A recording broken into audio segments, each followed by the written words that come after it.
Classes में आपका हार्दिक स्वागत है। आज का जो हमारा टॉपिक है वो है प्रांतीय प्रशासन। तो बात करें मौर्य साम्राज्य के अंदर कितने प्रांत थे? 5। मौर्य साम्राज्य के अंदर 5 प्रांत थे। जबकि बात करें चंद्रगुप्त मौर्य के समय की, किसकी? चंद्रगुप्त मौर्य। नाम सुना ही होगा आपने, चंद्रगुप्त मौर्य, वही जिसने मौर्य वंश की क्या डाली थी? नींव डाली थी। तो उसके समय प्रांत थे 4। नंबर 1 प्रांत की बात कर लें, उत्तरापथ, जिसकी राजधानी का नाम तक्षशिला। नंबर 2 प्रांत की बात करते हैं, अवंती राष्ट्र। अवंती राष्ट्र की राजधानी का नाम उज्जैनी। उज्जैनी कह दो या उज्जैन कह दो, क्या कह दो? उज्जैन। बात एक ही है, कई जगह उज्जैन भी आता है, उज्जैनी भी आता है। नंबर 3 की बात कर लेते हैं, दक्षिणापथ, जिसकी राजधानी का नाम सुवर्णगिरी।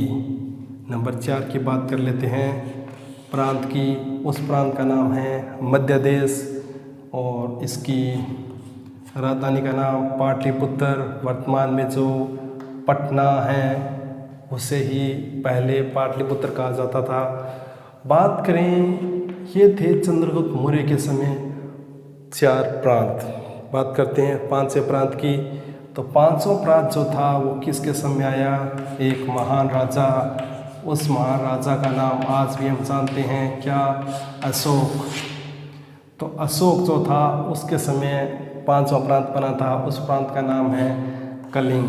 कलिंग आप नाम सुना ही होगा, वर्तमान के अंदर उड़ीसा के अंदर है और इसकी राजधानी का नाम है तोसली। तो ये था प्रांतीय प्रशासन। और प्रांत का जो शासन था उसका मुखिया कहलाता था राजवंशों के आधार पे आर्यपुत्र या फिर इसे कह दें कुमार।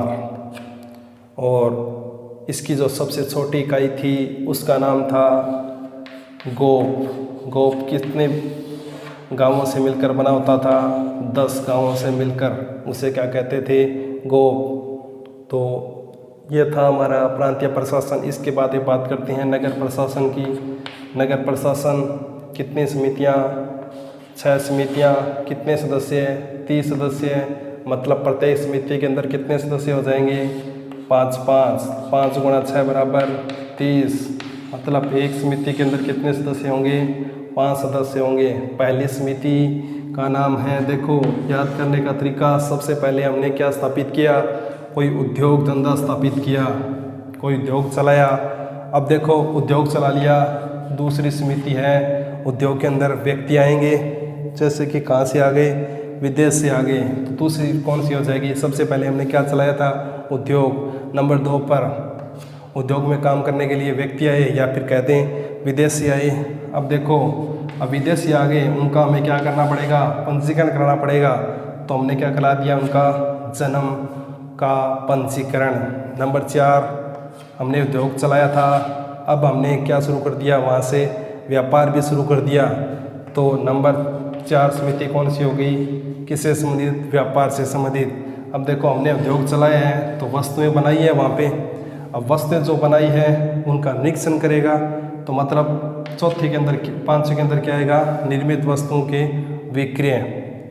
नंबर 6 हमने उद्योग चलाया, अब हमें वस्तुओं के बदले क्या मिलेगा? बिक्री कर। कर मिलेगा, जो उस वस्तु का कितना होगा? 10वां भाग। मान ले कि 100 रुपये की वस्तु है तो हमें कितना? 10। ये क्या हो जाएगा? उसका 10वां भाग हो जाएगा। अब बात करें, ये था हमारा टॉपिक मौर्य प्रशासन। इसके बाद में कक्षा 10 के अंदर भी और कक्षा 12 के अंदर भी एक टॉपिक लगता है, उस टॉपिक का नाम है गुप्त साम्राज्य। बात करें गुप्त साम्राज्य की तो उससे पहले हमें यह जानना जरूरी है कि गुप्त साम्राज्य की जानकारी हमें कहाँ कहाँ से मिलती है। तो हमने पहले पढ़ा था मौर्य प्रशासन। मौर्य प्रशासन की जानकारी हमें मिलती है विष्णु पुराण से। तो गुप्त साम्राज्य की जानकारी मिलेगी हमें वायु पुराण से। ध्यान रखना है, मौर्य प्रशासन की जानकारी कहाँ से मिलती है? उस पुराण का नाम है विष्णु पुराण।